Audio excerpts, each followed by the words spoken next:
Let's take a look at what's going on with Dogecoin today, guys. All right, so the last video, we were looking at this resistance line right here on the 1 hour time frame.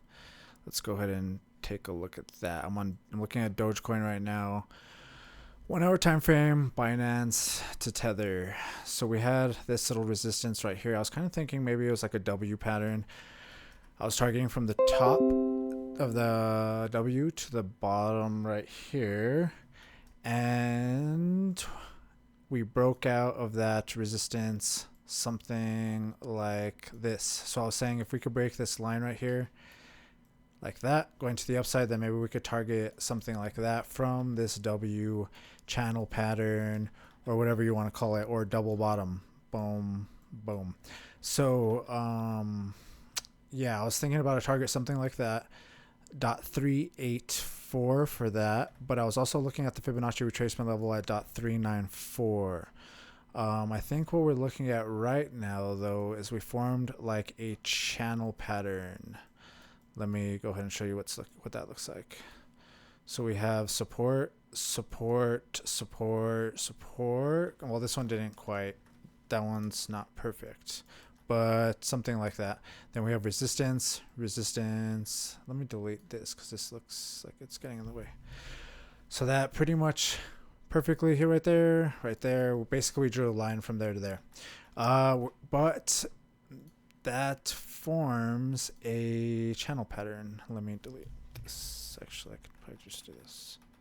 Okay, so we're in this channel pattern right now, bouncing in between these two trend lines. Basically, we're trending up, but eventually, I guess until we break this trend line going to the downside or to the upside, I would count on it bouncing on in between these two trend lines right here. The other thing, though, that I'm kind of noticing is we're having a little bit of trouble continuing to move up. So are we going to break to the downside, or are we going to break this little resistance that we formed right here? We just resistance, resistance, one more trend line, something like that. That's kind of like our top right now. If we break this trend line going to the upside, then I think that will be a sign that we're going to continue heading up, continuing bouncing on this channel pattern. Or if we break this going to the downside, then what will we be looking at? Probably the previous resistance might come in as support after that. So 0.3482. If we come down, this might act as support and get a bounce right there. If we break that, then I guess I'd be looking at that Fibonacci retracement level at 0.338. But I'm gonna wait. So I have a position right here at 0.338, right? If you guys have been following. And I'm targeting 0.394 pretty much, which is like 16%. So I'm hoping that it can come all the way up here, maybe hit that again, and then get resistance, then come down, or even break through that. Someone asked me, let's say we hit the target. What are you going to do when it hits your target at 394? So let's say the price does something like this. Let's say it does break to the upside. We continue in this channel pattern, and we do something like that, and then it hits the target.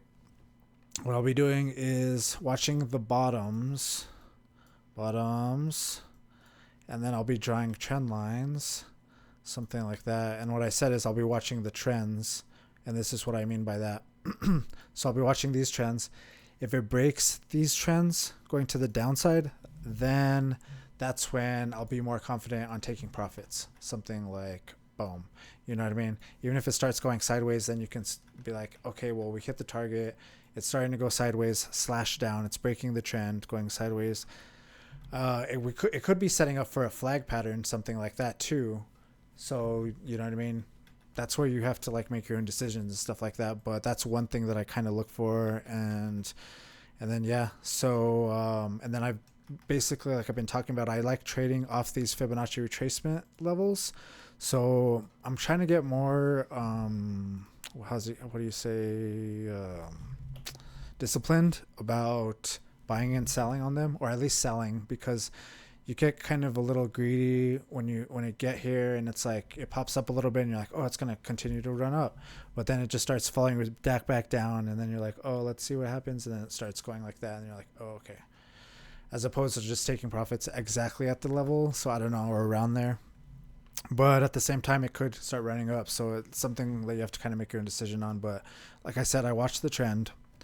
Usually it forms a uptrend like we have right now. Let's go ahead and just drag this completely up. Let's see when this one breaks or how long this one can ride up.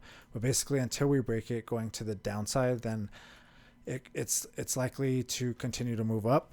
But like I said a few minutes ago, we are looking at a little bit of resistance right here. So let's see if it can continue to move up and break this resistance. It already kind of looks like it does, but it looks like it's having trouble. If you see these candles, or these wicks, should I say, where it comes up and then it comes back down real quick. So it looks like it's having trouble basically. So let's see what happens if it bounces to the upside or the downside right here. I think if we can break this trend, this little resistance going to the upside, then maybe we can continue on this channel pattern going to the upside. Maybe even what could happen is let's drag this out. Let's say we did something like this and start testing this, and we could break out of that. And then what you would do is target from the top to the bottom of the channel, something like that, drag that to the breakout. And you know what I mean? Something like that wouldn't be too crazy, but you could potentially, that's usually when things start going parabolic, is when we have like channel patterns and then they break out to the upside, like channel patterns trending up, and then it also breaks to the upside. That's like usually when it's like parabolic, because it'll go and then boom, and then that's when you kind of get like that parabolic kind of run. But yeah, let's see if that happens. Let's see if it first we have to get past this resistance, then and continue on, or it could, I think a rising channel is technically bearish, but it's only once you actually break the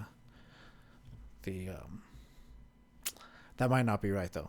Bearish, once you break it, should I say, I think it might be more likely to break to the downside. I'm not sure. It reminds me of like a rising wedge though. You know what I mean? Something like that, except more of a channel kind of, I don't know. So that's what I'm thinking though. Let's see if it breaks to the upside or downside. All right. If you guys like this video, hit the thumbs up. And if you want to watch the last video, check it out right here. Sorry I missed this morning, but I was tired.